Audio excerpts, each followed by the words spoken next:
Les compétitions sportives en montagne ne manquent pas, mais rares sont celles qui ont été créées dans le but d'aider chaque année une association différente. C'est le cas de Glisse en Cœur, dont la 9e édition débutera vendredi au Grand Bornand. Cette année, cette course de ski en relais va aider l'association Compagnie après la pluie. Mais je vais laisser à ma consoeur Valérie Chastelan, qui est avec nous en direct du Grand Bornand, le soin de nous dire comment se prépare cette 9e édition de Glisse en Cœur. Bonjour Valérie. J'imagine que vous avez pris avec vous Bonjour des Alain. skis pour nous faire une petite démonstration de ski relais. Alors Alain, la démonstration, si vous le voulez bien, ça attendra après l'interview parce que sinon je vais me casser une jambe et quand même on a des choses à se dire. Vous êtes coquins, mais voilà, on va faire du ski ensemble. Mais tout d'abord, je vous présente mon invité. Il s'agit de Isabelle Pochat Cotillou, pardon, vous tenez à votre joli nom. Isabelle est directrice de l'Office du tourisme du Grand Bornand et on peut dire que c'est la dynamo de ce qui est apparemment le plus gros événement caritatif de toutes les Alpes françaises. C'est vrai ça Isabelle ? Je crois que c'est vrai, effectivement, en tout cas au regard du nombre de dons, du montant des dons mobilisés depuis la première édition de Glisse en Cœur. Vous savez que chaque année, en fait, pour une association différente, on organise cet événement pour récolter des dons. Et nous avons dépassé la barre symbolique du 1 million d'euros au mois de novembre dernier, en cumulé depuis la création de l'événement, il y a quasiment 9 ans. Alors Isabelle, c'est très gentil d'être avec nous parce que là vous êtes sur le pont, ça commence vendredi, mais vous êtes on est sur la piste où ça va se dérouler samedi, Alain. Mais voilà, on est en train de montrer le podium, tout le monde s'active. Combien de personnes travaillent sur cet événement, Isabelle ? Alors c'est d'abord l'ensemble des services de la station, emmenés par l'Office de tourisme, les remontées mécaniques, le domaine skiable, un travail considérable, les dameurs, les pisteurs, l'exploitation, les services de la station, mairie, espace Grand Beau. Et on a en plus à peu près 330 bénévoles, donc ce sera à peu près 400 personnes qui vont être mobilisées pour mettre en œuvre cet événement. Alors, ce qu'il faut expliquer, Alain, c'est qu'il n'y a pas juste la course relais, il y a 3 jours de fête avec des concerts, des activités où on peut venir manger, écouter de la musique et dépenser un peu de sous pour récolter des fonds pour l'association. C'est exactement ça. En fait, une course de ski qui va durer 24 heures en relais avec des équipes de skieurs. Et pour soutenir ces équipes de skieurs, en fait, on va installer une scène là au pied de la piste des Jetiers au Chinaillon, juste derrière nous. Et en fait, on va avoir des concerts pendant 24 heures avec notamment un très très beau concert samedi à 19h30, Mousse Hakim du groupe Zebda qui vont faire un concert spécial pour l'association qui s'appelle l'Association Après la Pluie. C'est un concert ils vont mettre le feu au Chinaillon. Donc ça va être un très très grand moment. Bon alors parlez-moi de la course en relais, tout le monde peut s'inscrire.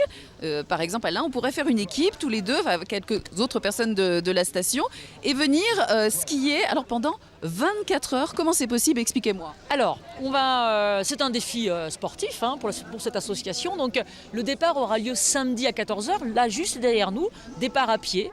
Donc en fait le principe est le suivant, chaque équipe doit être composée de 8 à 10 skieurs.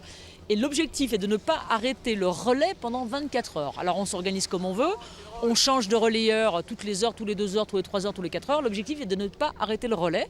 On départ samedi 14h en ligne, un petit tour à pied, les gens chaussent les skis et on est parti sur le télésiège qui va être ouvert et éclairé pendant 24 heures. Et on termine la course dimanche 14h précise. Et comment on fait pour dormir par exemple? Alors certains ne dorment pas, certains dorment peu, certains trouvent des logements de proximité, certains restent sous le chapiteau où on sert de la soupe et du remontant durant toute la nuit.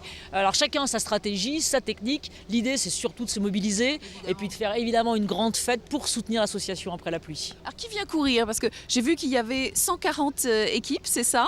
Il y a des équipes de pros, il y a des entreprises, racontez-moi. Alors, il y a un petit peu de tout. On a effectivement beaucoup d'entreprises, alors de partout, on a des entreprises de Paris, de Vendée, de Lyon, qui ont envie avec les collaborateurs, avec les clients de se mobiliser autour de valeurs fortes, autour d'un événement. On a beaucoup de journalistes qui montent des équipes, alors on a des journalistes de France 3 systématiquement qui sont là sur l'événement et puis beaucoup d'autres. On a une équipe de journalistes de Belges qui est là chaque année pour soutenir l'événement. On a des familles, on a des copains, on a des sportifs, on a les écoles de ski, on a des ski clubs. Et c'est ce qui est intéressant, c'est qu'on a des gens qui arrivent un peu de tout univers, de toute origine et qui ont pour seul objectif de relever ce défi sportif. L'an dernier, vous avez récolté combien ? L'an dernier, nous avons récolté 284 000 € de dons. Donc c'est le record, on augmente chaque année un petit peu. Donc on aimerait cette année, on caresse le doux rêve avec l'association, d'atteindre cette barre des 300 000. Voilà. Merci Isabelle. Alors on s'inscrit, Alain ? Bien volontiers. Écoutez, moi 24 heures de ski, ça me fait un petit peu peur, mais allez, pourquoi pas. Votre invité l'a dit il y a quelques instants, cette année, c'est l'association Compagnie après la pluie qui va bénéficier des fonds apportés par Glisse en Cœur, Compagnie après la pluie. C'est une association créée en 2006 pour améliorer la vie quotidienne des enfants atteints de cancer, mais aussi de leur famille, et ce grâce à la création artistique via des ateliers. Elle sillonne des centres hospitaliers français. Regardez en quoi consiste le travail de ces bénévoles.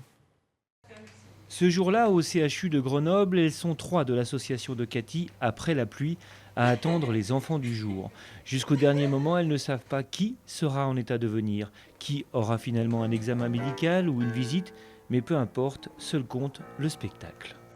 La petite Lulu, la plus malicieuse, a 4 ans. C'est une parfaite coquine. Et quand elle rit, on craque, on ne peut rien lui refuser, même si elle a fait une bêtise.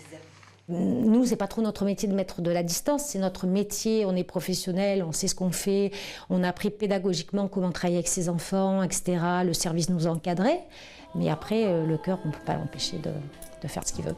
Même quand ils sont comme ça, qui vivent au jour le jour, et que nous, on arrive, et que par exemple, il y a un enfant qui nous dit « parce que tu étais là, j'ai oublié que j'avais mal », on repart, on est pleine de force, mais pour un long moment, quoi. C'est tout. J'ai bien aimé, c'était marrant un peu tout. Ouais. Et c'était sympa, ça fait passer du temps. C'est vite de s'ennuyer dans la chambre. C'est long les journées ? Ouais, ça dépend lesquelles. Ça dépend si on a des visites. Donc là, ça allait. Il y a 3 livres à l'intérieur. Qui nourrit qui finalement, Cathy ou les enfants? Difficile à dire, mais une chose demeure, c'est bien d'argent dont elle a toujours besoin pour son association. Alors si vous êtes de passage au Grand Bornand pour la 9e édition de Glisse en Cœur, ne vous privez pas de lui faire un petit don pour qu'elle obtienne encore longtemps de larges sourires. Elle se marre bien.